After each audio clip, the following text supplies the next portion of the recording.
ഷേഖ് സ്തുതിയായിരിക്കട്ടെ. പരിശുദ്ധ അമ്മയ്ക്കും തിരുക്കുമാരനും 1000 നന്ദി. മരിയൻ ഉടമ്പടി വഴി എനിക്ക് ലഭിച്ച അനുഗ്രഹങ്ങൾ സാക്ഷ്യപ്പെടുത്താനാണ് ഞാനിവിടെ ആയിരിക്കുന്നത്. എൻ്റെ പേര് ജോസ്മി. ഞാൻ Changanassery Vadakkekkara Saint Mary's Church ഇടവകാംഗമാണ്. 2023 നവംബറിലാണ് ഞാൻ ആദ്യമായിട്ട് ഉടമ്പടി എടുക്കുന്നത്. അതിനുമുമ്പ് ഞാൻ ഇവിടെ കൃപാസനത്തിൽ 2 പ്രാവശ്യം വന്നിട്ടുണ്ടെങ്കിലും ഉടമ്പടിയെക്കുറിച്ച് എനിക്ക് വലിയ ധാരണയൊന്നുമില്ലായിരുന്നു. ആകെ കേട്ടിട്ടുള്ളത് കുറച്ച് നെഗറ്റീവ് കമൻസും ട്രോളുകളും ഒക്കെ ആയിരുന്നു. എല്ലാവരെയും പോലെ ജീവിതത്തിൻ്റെ ഒരു വിഷമഘട്ടത്തിൽ എൻ്റെ പ്രഗ്നൻസിയുമായിട്ട് ബന്ധപ്പെട്ട കുറച്ച് മാനസികമായിട്ടും ശാരീരികമായിട്ടും ഒക്കെ വിഷമിച്ചിരിക്കുന്ന ഒരു അവസരത്തിലാണ് ഞാൻ ഉടമ്പടി എടുക്കുന്നതിനെക്കുറിച്ച് ആലോചിക്കുന്നത്. ആ സമയത്ത് എനിക്ക് ഫോണിൽ ഒത്തിരി സാക്ഷ്യങ്ങൾ കാണാനിട വരികയും അങ്ങനെ ഞാനിവിടെ വന്ന് ഉടമ്പടി എടുക്കുകയും ചെയ്തു. 2018 ബിടെക് സിവിൽ എഞ്ചിനീയറിംഗ് പാസ്സായ ഒരാളാണ് ഞാൻ. ഞങ്ങളുടെ ക്ലാസ്സിൽ തന്നെ ടോപ്പ് മാർക്കിൽ പാസ്സായ ഒരാളായിരുന്നു ഞാൻ. അതുകൊണ്ട് തന്നെ എൻ്റെ മെറിറ്റിൽ എനിക്ക് ഭയങ്കര വിശ്വാസമായിരുന്നു.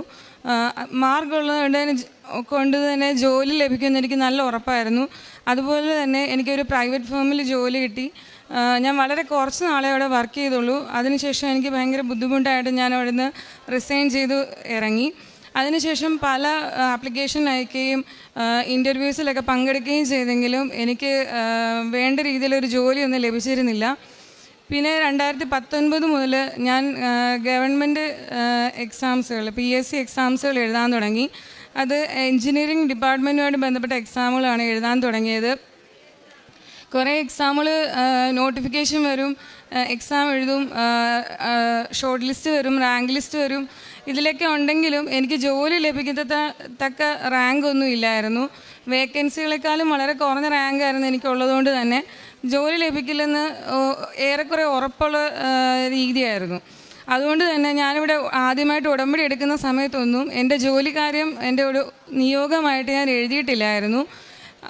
ഞാൻ 4ാമത് ഉടമ്പടി പുതുക്കിയ സമയത്താണ് അച്ഛൻ പറയുന്നത്, നിങ്ങൾ ഒരിക്കലും സാധിക്കത്തില്ലെന്ന് നിങ്ങൾക്ക് തോന്നുന്ന കാര്യം വേണം നിങ്ങൾ ഉടമ്പടിയിൽ എഴുതാൻ, അതാണ് നിങ്ങൾക്ക് സാധിച്ചു കിട്ടുകയെന്ന് എഴുതി.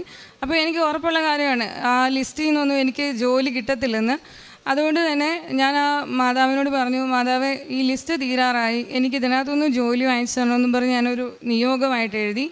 അതുപോലെ അച്ഛനെ കാണാൻ ഇട കിട്ടിയ സമയത്ത് എൻ്റെ റാങ്ക് ലിസ്റ്റിൽ എൻ്റെ പേരുള്ള ഭാഗം പേപ്പർ ഞാൻ അച്ഛനെ കാണിക്കുകയും അച്ഛൻ അത് മാതാവിൻ്റെ അടുത്ത് കൊണ്ട് ചെന്ന് പ്രാർത്ഥിക്കുകയും ചെയ്തു. അപ്പോൾ എനിക്ക് ഒരു വിശ്വാസം തോന്നി, ചിലപ്പം ജോലി കിട്ടിയേക്കാം. മാതാവിനോട് പ്രാർത്ഥിച്ചാണ്, നിയോഗമായിട്ട് എഴുതിയതാണ്. ഞാൻ ആ പേപ്പർ മാതാവിൻ്റെ മുമ്പിൽ, എൻ്റെ വീട്ടിൽ മാതാവിൻ്റെ മുമ്പിൽ ഉപ്പിട്ട് പറഞ്ഞു, മാതാവ് എൻ്റെ യോഗ്യതയിലല്ല, നിൻ്റെ കൃപയാൽ എനിക്കിത് സാധിച്ചു തരണേന്ന് പറഞ്ഞ് ഉപ്പിട്ട് പ്രാർത്ഥിച്ചു. അതുപോലെ തന്നെ ഉടമ്പടി കാശുരൂപം അവിടെ വെക്കുകയും ചെയ്തു. അങ്ങനെ ആ ലിസ്റ്റിൽ നിന്ന് കുറച്ച് വേക്കൻസികൾ റിപ്പോർട്ടാവുകയും കുറച്ച് പേർക്ക് ജോലി കിട്ടി തുടങ്ങുകയും ചെയ്തു. അപ്പോൾ 1-2 വേക്കൻസിയും കൂടെ വന്നു കഴിഞ്ഞാൽ എനിക്ക് ജോലി കിട്ടുന്നൊരു അവസ്ഥ എത്തി, ഒരു ജനുവരി ഒക്കെ ആയപ്പോഴത്തേക്കും. അപ്പോൾ ഞാൻ മാതാവിനോട് പറഞ്ഞു, മാതാവ് എനിക്ക് ഡെയിലി വീട്ടിൽ വന്നു പോകാവുന്ന രീതിയിൽ എവിടെയെങ്കിലും എനിക്ക് ജോലി തരണം, എനിക്ക് വേറെ എവിടെയെങ്കിലും പോയി താമസിക്കാൻ എനിക്ക് വയ്യാന്ന് പറഞ്ഞു. അപ്പോൾ ആ സമയത്ത് ഞാൻ പ്രാർത്ഥിച്ചു കഴിഞ്ഞ് കുറച്ച് ദിവസം കഴിഞ്ഞപ്പോഴത്തേക്കും കുറച്ച് കൂടുതൽ വേക്കൻസികൾ റിപ്പോർട്ടാവുകയും എനിക്ക് ഏറ്റവും അടുത്ത് തന്നെ എൻ്റെ ജില്ലയിൽ തന്നെ, കോട്ടയം ജില്ലയിൽ തന്നെ എനിക്ക് പോസ്റ്റിംഗ് ആവുകയും ചെയ്തു. ഞാൻ കഴിഞ്ഞ ഉടമ്പടി എൻ്റെ തീരുന്നത് ഫെബ്രുവരി 25-നാണ്. അപ്പോൾ ഞാൻ മാതാവിനോട് എഴുതിയിരുന്നത് ഈ ഉടമ്പടി കാലയളവിൽ എനിക്ക് ജോലി വാങ്ങിച്ചു തരണമെന്നായിരുന്നു. ആ പറഞ്ഞതുപോലെ തന്നെ ഫെബ്രുവരി 25-ന് മുമ്പ് ഏകദേശം ഒരു ഫെബ്രുവരി പകുതി ആയപ്പോഴത്തേക്കും എനിക്ക് അഡ്വൈസ് ലെറ്റർ ലഭിക്കുകയും ഞാൻ 5 വർഷത്തോളം കഷ്ടപ്പെട്ട് കാത്തിരുന്ന ഒരു ജോലിയായിരുന്നു ഗവൺമെൻറ് ജോലി. അതെനിക്ക് മാതാവ് സാധിച്ചു തരികയും ചെയ്തു.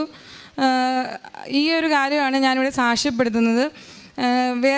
വേറെയും പല അനുഗ്രഹങ്ങളും മാതാവ് വഴി എനിക്ക് കിട്ടിയിട്ടുണ്ട്. രോഗസൗഖ്യ സാക്ഷ്യങ്ങളൊക്കെ കിട്ടിയിട്ടുണ്ടെങ്കിലും അത് ആൾക്കാരില്ലാതെ ഇവിടെ പറയാൻ പറ്റാത്തതുകൊണ്ട് ഞാൻ പിന്നീട് ഒരു സാക്ഷ്യത്തിൽ ഇവിടെ വന്ന് പറയുന്നതായിരിക്കും.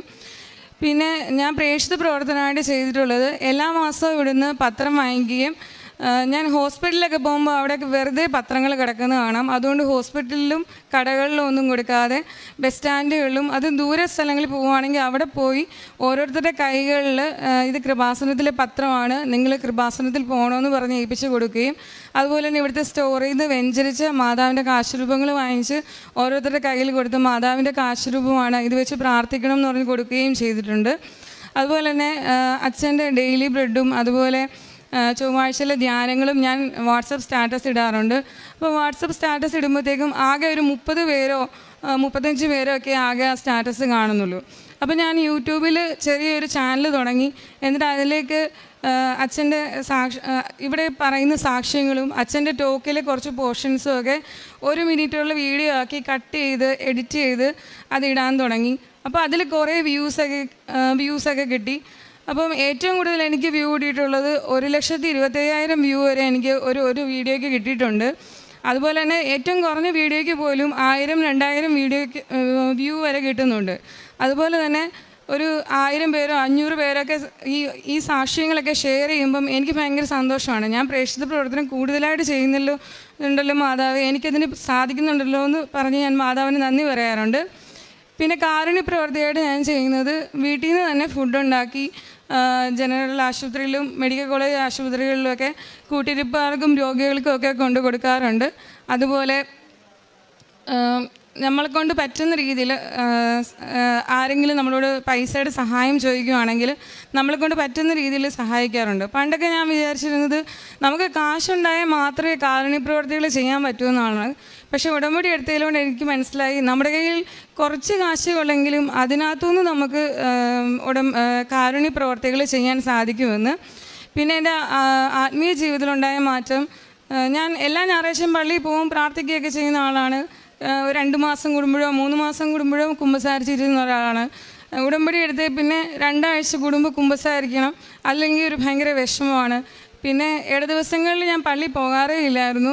പക്ഷേ ഇപ്പം എനിക്ക് മാക്സിമം നോമ്പ് കാലങ്ങളിലൊക്കെ ആണെങ്കിലും അല്ലാത്ത ദിവസങ്ങളിലാണെങ്കിലും ഇട ദിവസങ്ങളിൽ പള്ളി പോകാനും കുർബാനയിൽ പങ്കെടുക്കാനും സാധിക്കാറുണ്ട്.